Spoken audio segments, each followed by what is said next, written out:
सफलता को अपना एकमात्र मार्गदर्शक न बनाएं, न ही असफलता को एकमात्र शिक्षक। दोनों से सीखें, क्योंकि वे विकास के पथ पर मील के पत्थर हैं, जो एक क्षण में बदल जाएं, एक क्षण में भंग हो जाएं। वह प्रेम नहीं, लोभ होता है।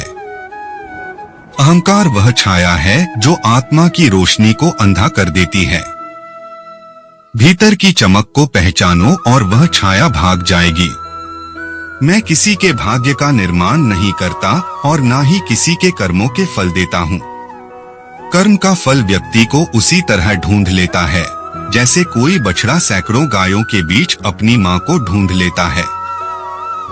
जो अपने लक्ष्य के प्रति समर्थ है वह सफलता की ऊंचाइयों को छू सकता है।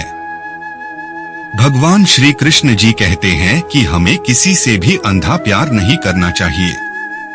हमारा किसी के प्रति अंधा प्यार हमें कभी भी आगे बढ़ने नहीं देता।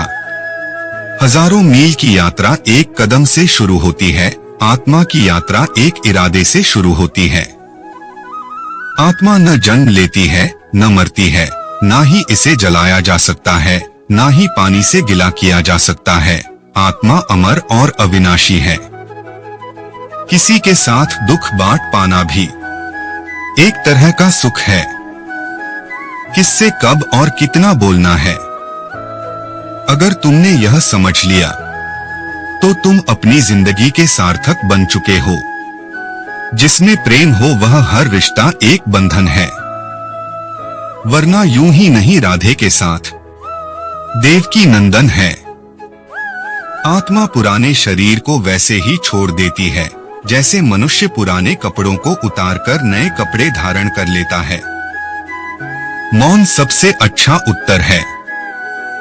किसी ऐसे व्यक्ति के लिए जो आपके शब्दों को महत्व नहीं देता। मनुष्य जन्म लेता है तो उसके पास सांसें तो होती हैं, पर कोई नाम नहीं होता। जब मृत्यु होती है तो उसके पास नाम तो होता है पर सांसें नहीं होती। इसी सांस और नाम के बीच की यात्रा को जीवन कहते हैं।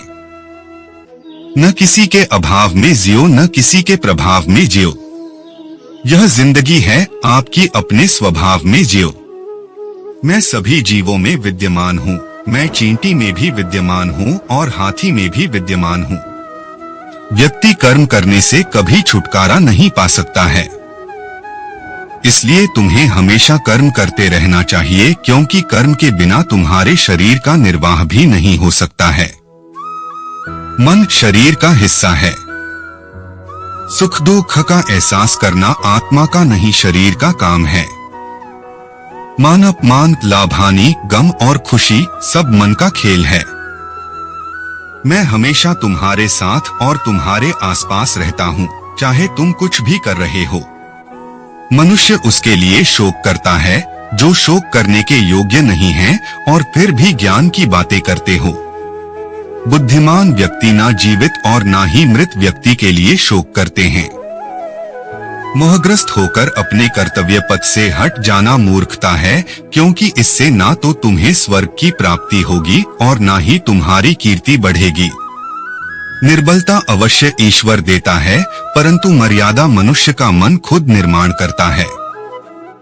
विषयों का चिंतन करने से विषयों की आसक्ति होती है।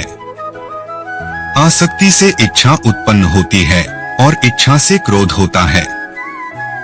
क्रोध से सम्मोहन और अविवेक उत्पन्न होता है। अमीर बनने के लिए एक एक क्षण संग्रह करना पड़ता है, किंतु अमर बनने के लिए एक एक कण बांटना पड़ता है। जन्म लेने वाले के लिए मृत्यु उतनी ही निश्चित है जितना कि मृत होने वाले के लिए जन्म लेना। इसलिए जो अपरिहार्य है उस पर शोक मत करो। क्रोध से भ्रम पैदा होता है, भ्रम से बुद्धि व्यग्र होती है और जब बुद्धि व्यग्र होती है तब तर्क नष्ट हो जाता है। जब तर्क नष्ट होता है तब व्यक्ति का पतन हो जाता है। धर्मयुद्ध में कोई भी व्यक्ति निष्पक्ष नहीं रह सकता है। धर्म युद्ध में जो व्यक्ति धर्म के साथ नहीं खड़ा है, इसका अर्थ है वह अधर्म का साथ दे रहा है, वह अधर्म के साथ खड़ा है। अगर कोई मनुष्य हमारे साथ बुरा कर रहा है तो उसे करने दो। यह उसका कर्म है और समय उसके कर्म का फल उसे जरूर देगा। लेकिन हमें कभी भी किसी के साथ बुरा नहीं करना चाहिए, क्योंकि यही हमारा धर्म है। इच्छा पूरी नहीं होती तो क्रोध बढ़ता है, और इच्छा पूरी होती है तो लोभ बढ़ता है। इसलिए जीवन की हर स्थिति में धैर्य बनाए रखना